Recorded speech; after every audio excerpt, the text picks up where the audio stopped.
Kitab Bidayatul Mujtahid halaman 223 bacaan sampai Bismillahirrahmanirrahim. Alhamdulillahirabbil alamin wassalatu wassalamu ala asyrafil anbiya mursalin wa ala alihi wa sahbihi ajmain. Qala Syekhul Imam wal Muallif rahimahullah wa ala man naf'a bihi barakati ulumih wa bikum fid dharain amin. Qala radhiyallahu ta'ala ankum. Bismillahirrahmanirrahim. Wa ammal mas'alatu sadisatu, adapun masalah yang keenam, wahiyya taqarruru kaffarati bi taqarruril iftari, berulang-ulangnya kifarat dengan berulang-ulangnya batal puasa. Fa innahum ajma'u, maka sungguhnya para ulama ijma' semua, al-Imam Abu Hanifah, al-Imam Malik, al-Imam Asy-Syafi'i, al-Imam Ahmad bin Hanbal radhiyallahu anhum, semua sepakat ala anna man wati'a fi yaumi ramadhana, orang yang bersetubuh dengan istrinya pada hari-hari Ramadan, thumma kaffar, kemudian dia bayar kifarat, thumma wati'a fi yaumin akhar, kemudian dia bersetubuh lagi di hari yang lain, di hari Ramadan, di hari yang lain. Yang pertama dia bersetubuh kemudian bayar kifarat, yang kedua hari yang lain bersetubuh lagi dengan istrinya. Bagaimana ini hukumnya? Anna alaihi kaffaratan ukhra, maka wajib bagi suami tersebut untuk membayar kifarat yang lainnya. Jadi dua kali bayar tuh. Kalau seandainya ada orang yang bersetubuh dengan istrinya pada hari yang lain di bulan Ramadan. Jadi hari pertama selesai bersetubuh, maka dia ada kewajiban untuk membayar kifarat. Udah bayar kifaratnya, maka bersetubuh lagi, bayar lagi kifarat tersebut untuk yang kedua kalinya.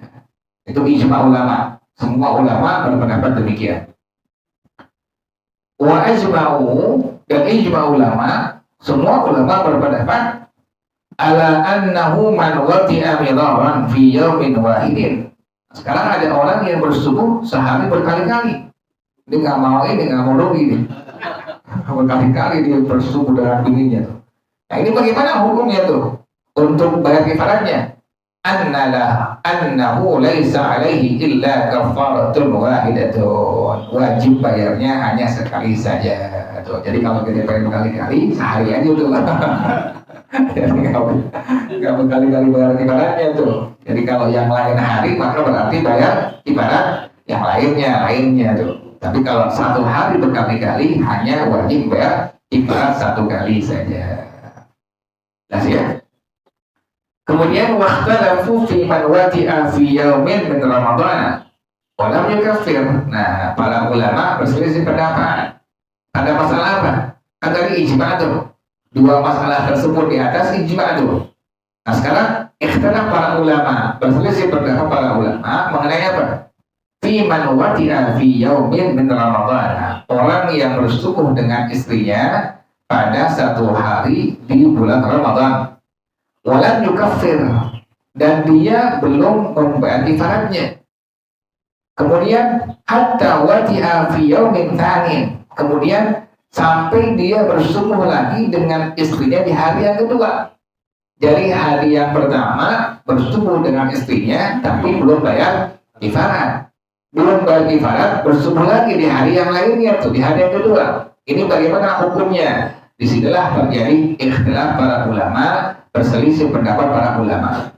Yang pertama, faqala Malikun wa Syafi'i wa jama'atun, berkata Imam Malik, Imam Asy-Syafi'i dan sejumlah ulama lainnya radhiyallahu anhum ajma'in, alaihi li kulli yaumin kafaratun, wajib atasnya setiap hari membayar kifarat. Tuh begitu. Ini pendapat yang pertama, termasuk dari madhab kita, madhab daripada Imam Asy-Syafi'i radhiyallahu anhu tuh. Jadi ada orang bersetubuh dengan istrinya, kan wajib bayar kifarat, tapi belum apa? Belum bayar kifarat. Kemudian di hari yang lainnya bersetubuh lagi. Nah, pendapat dari madhab Imam Malik, madhab kita Imam Asy-Syafi'i dan sejumlah ulama yang lainnya berpendapat bahwasanya orang tersebut setiap hari wajib membayar apa? Kifaratnya. Oh, tadi udah bayar tadi ya. Jadi yang pertama tadi yang ijma ulama udah bayar. dia bersetubuh dengan istrinya, kemudian bayar kifarat, kemudian bersetubuh lagi di hari yang apa? Yang lain, berarti hanya sekali saja wajib bayar kifarat, karena pertama sudah apa? Sudah bayar. Yang kedua saja yang belum bayar tuh. Kalau ini enggak, kalau ini bersetubuh dengan istrinya, kemudian belum bayar kifarat, bersetubuh lagi pada hari yang lainnya, maka ini bagaimana hukumnya? Nah, madhab yang pertama, pendapat Imam Malik, Imam Asy-Syafi'i dan sejumlah ulama lainnya radhiyallahu anhum berpendapat bahwasanya orang tersebut wajib untuk apa? Membayar kifarat setiap harinya. Hari pertama bersetubuh dengan istrinya bulan Ramadan, tapi belum ada bayar kifarat. Besoknya hari yang kedua bersetubuh lagi. Kemudian bagaimana hukumnya nih? Setiap hari wajib untuk apa? Membayar kifaratnya. Ini adalah para ulama. Ini pendapat yang pertama ya, pendapat daripada Imam Malik, Imam Syafi'i dan sejumlah ulama lainnya.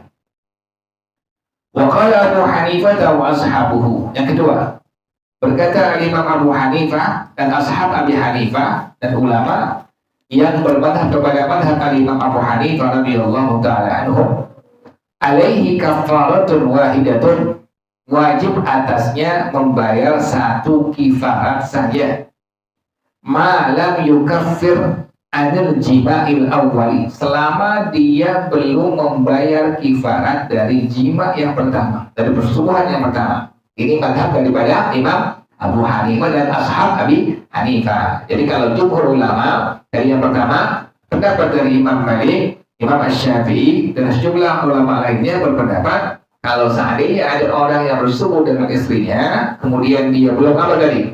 Belum bayar kifarat, kemudian bersetubuh lagi di hari yang lain, maka wajib per harinya untuk membayar kifarat. Pendapat yang kedua tadi, pendapat daripada Imam Abu Hanifah dan ashab Abi Hanifah berpendapat orang tersebut wajib hanya membayar satu kifarat saja selama belum membayar kifarat pada persetubuhan yang pertama.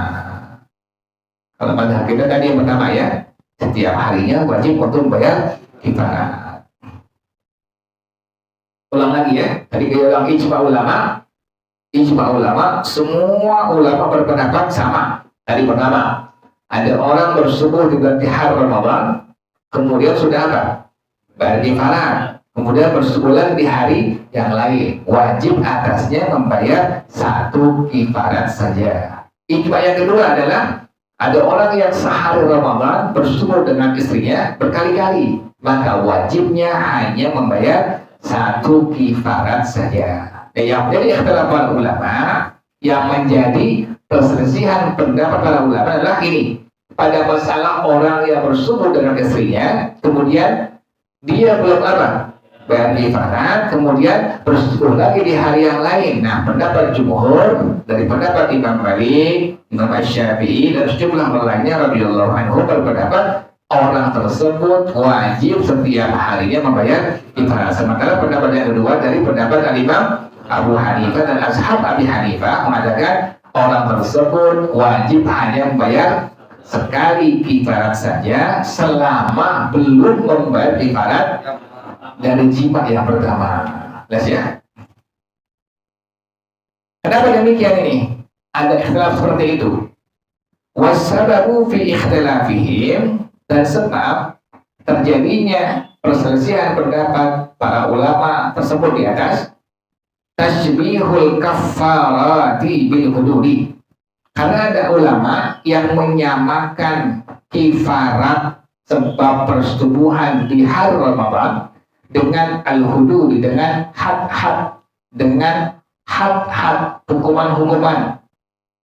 Faman syabbahaha bil hududi, maka ulama yang menyamakan pembayaran kifarat sebab persetubuhan di hari Ramadan dengan had-had, dengan hukuman-hukuman, qala, ulama ini akan berpendapat kafaratun wahidatun tujzi fi dzalika an af'alin katsiratin. Sekali membayar kifarat itu sah pada hal tersebut dari kerjaan-kerjaan yang banyak. Ini pendapat daripada Imam Abu Hanifah tuh yang tadi dia bersetubuh dengan istrinya di hari pertama, belum bayar kifarat, kemudian bersetubuh lagi di hari yang kedua, maka wajibnya hanya membayar 1 kali kifarat saja. Karena pendapat Imam Abu Hanifah menyamakan kifarat dengan al-hudud dengan had-had. Bagaimana bandingannya? Kama yalzamu zaniya jildun wahidun. Sebagaimana orang yang berzina itu hanya wajib dibayar dicambuk sekali cambuk saja. Wa in zana alfa marratin, dijilid sekali jilid saja, sekalipun dia berzinanya berkali-kali atau 1000 kali. Idza lam yuhadda liwahidin minha, apabila belum ditegakkan hukum had liwahidin minha, dari 1 kali berzina tadi. Ada orang berzina 1000 kali, kan seharusnya kan sekali berzina bagi orang yang bujangan, perjaka ataupun yang perawan, maka dicambuk sebanyak 100 kali dan diasingkan selama setahun. Nah, dia berkali-kali berzina sampai 1000 kali, belum dihad dari yang pertama terus sampai 1000 kali, maka wajib dihadnya dicambuk 100 kali hanya sekali saja. Karena ini pendapat daripada Imam Abu Hanifah yang menyamakan antara dari apa? Kifarat dengan apa tadi? Dengan had, dengan hukuman-hukuman. Yang kedua sekarang, wa man lam yushabbihha bil hududi, dan ulama yang tidak menyamakan kifarat dengan had-had, dengan hukuman-hukuman. Nanti ada haddu zina, ada haddu syurbil khamri, ada had hukuman orang yang berzina, ada hukuman bagi orang yang minum khamar, ada orang yang haddul qadar, menuduh perempuan baik sebagai pelacur. Itu nanti ada disebut al-had, itu disebut dengan al-had, atau hukumnya disebut dengan al-hudud jamaknya itu. Jadi kalau orang yang sudah pernah kawin kemudian dia berzina, maka dia akan dirajam hadnya itu sampai dia mati. Itu had sebutnya itu. Sementara orang yang masih perjaka, masih perawan, kemudian dia berzina, maka hadnya itu adalah 100 kali cambuk, kemudian sekali setahun dia akan diasingkan. Tadi ya, pendapat yang pertama tadi pendapat daripada Imam Abu Hanifah yang menyamakan kifarat dengan apa tadi? Dengan had-had. Maka apabila disamakan, sebandingannya adalah tadi. Kan tadi Imam Abu Hanifah ada orang yang bersetubuh hari pertama belum bayar kifarat, kemudian hari yang kedua bersetubuh lagi, maka ini orang hanya wajib apa? Bayar 1 kali kifarat saja. Bandingannya tadi, ada orang yang berzina sampai 1000 kali berzina, tapi belum dihad, belum ditegakkan hukum had, maka ini orang hanya sekali saja ditegakkan hukum had baginya. Artinya apa? Hanya dicambuk 100 kali plus setahun diapakan? Diasingkan. Ini pendapat yang pertama, yaitu pendapat daripada Imam Abu Hanifah dan ashab Abi Hanifah radhiyallahu anhum. Yang kedua, wa man lam yushabbihha bil hududi, ulama yang tidak menyamakan kifarat dengan had-had, dengan hukuman-hukuman, ja'ala likulli wahidin minal ayyami hukman munfaridan binafsihi bihad kesawmi. Maka ulama ini menjadikan setiap hari dari hari-hari yang dia bersetubuh dengan istrinya sebagai hukuman yang menyendiri karena merusak kehormatan bulan suci Ramadan. Nah, disamain antara kifarat dengan apa tadi? Dengan had. Kan tadi pertama enggak? Yang pertama pendapat dari Imam Abu Hanifah disamakan antara tadi apa? Kifarat dengan had. Sementara pendapat yang kedua, ini ulama tidak menyamakan antara kifarat dengan apa? Dengan had. Makanya dijadikan setiap hari itu adalah hari-hari yang hukumnya menyendiri. Kenapa demikian? Karena merusak kehormatan bulan suci Ramadan. Jadi pendapat daripada jumhur ulama, pendapat daripada Imam Malik, Imam Asy-Syafi'i dan sejumlah ulama lainnya yang berpendapat apabila ada orang yang bersetubuh bulan Ramadan kemudian belum berkifarat, bersetubuh lagi di hari yang lain, maka ini orang perharinya wajib untuk apa tadi? Membayar kifarat. Karena perharinya adalah hukumnya hukum menyendiri. Ulama ini tidak menyamakan antara kifarat dengan tadi apa? Dengan had-had. Fihi aujaba fi kulli yawmin kafaratan. Padanya mewajibkanlah para ulama ini setiap hari untuk membayar kifarat. Qalu, maka ulama itu berpendapat wal farqu bainahuma, perbedaan antara keduanya, annal kafarata fiha nau'un minal qurbati. Kifarat adalah satu macam daripada bentuk ibadah kepada Allah. Wal hududa zajru mahdin, sementara had adalah semata-mata murni hukuman dari Allah Subhanahu wa Ta'ala. Jadi beda tuh. Kalau bayar kifarat itu ibadah, sementara had itu hukuman dari Allah. Ada orang berzina, ada hadnya. Apa had itu? Kalau yang bujangan, yang perawan perjaka, maka diwajibkan untuk diapakan tadi? Dicambuk 100 kali, yang kedua plus setahun diapakan? Diasihkan tuh. Ini merupakan apa namanya? Murni hukuman. Jadi kalau had itu murni apa? Hukuman dari Allah. Tapi kalau ada orang yang bersetubuh dengan istrinya di hari Ramadan, kemudian dia bayar apa tadi? Kifarat. Itu kifaratnya bentuknya apa itu? Bentuk ibadah kepada Allah, qurban. Begitu ya. Jadi ulama ini membedakan antara kifarat dengan apa tadi? Dengan had-had. Wallahu a'lam bishawab. Jadi kalau pada kita demikian tadi ya, pada Imam Syafi'i seperti itu. Wallahu a'lam bishawab.